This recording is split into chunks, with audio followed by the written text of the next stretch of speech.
ترکی کے خلیفہ سلطان مراد کی عادت تھی کہ وہ بھیس بدل کر عوام کی خبرگیری کرتا تھا۔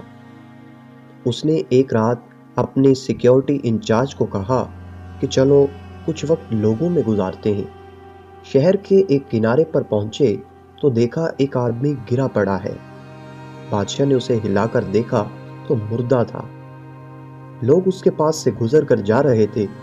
بادشاہ نے لوگوں کو آواز دی، ادھر آؤ بھائی۔ لوگ جمع ہو گئے اور وہ بادشاہ کو پہچان نہ سکے۔ انہوں نے پوچھا، کیا بات ہے؟ بادشاہ نے کہا، یہاں آدمی مرا پڑا ہے، اس کو کسی نے کیوں نہیں اٹھایا؟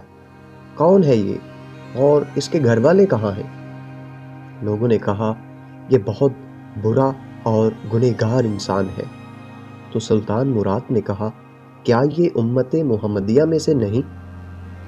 چلو اس کو اٹھائیں اور اس کے گھر لے چلیں۔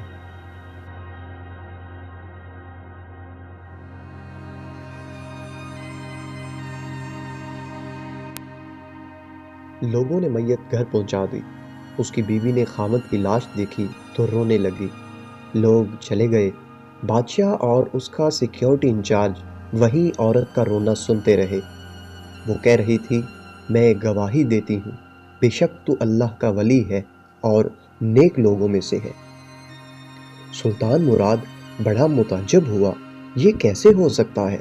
لوگ تو اس کے بارے میں یہ باتیں کر رہے تھے اور اس کی میت کو ہاتھ تک لگانے کو کوئی تیار نہ تھا، اور اس کی بیوی اسے اللہ کا ولی بتا رہی ہے۔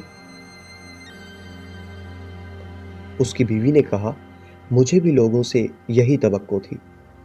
حقیقت یہ ہے، میرا خاوند ہر روز شراب خانے جاتا، جتنی ہو سکے شراب خریدتا اور گھر لا کے گھڑے میں بہا دیتا اور کہتا کہ چلو کچھ تو گناہوں کا بوجھ مسلمانوں سے ہلکا ہوا۔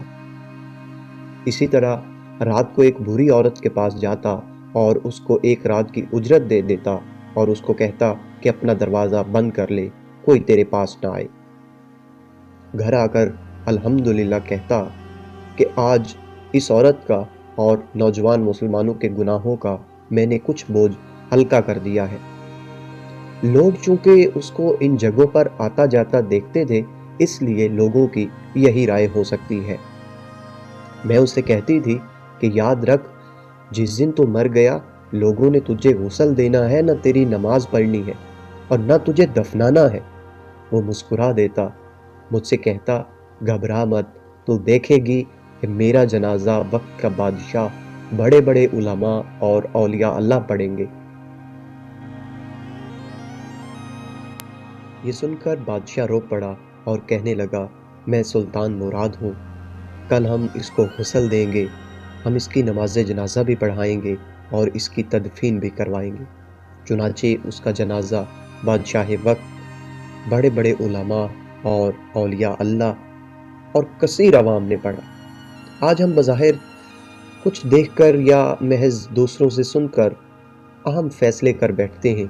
اگر ہم دوسروں کے دلوں کے بھید جان جائیں تو ہماری زبانیں گونگی ہو جائیں۔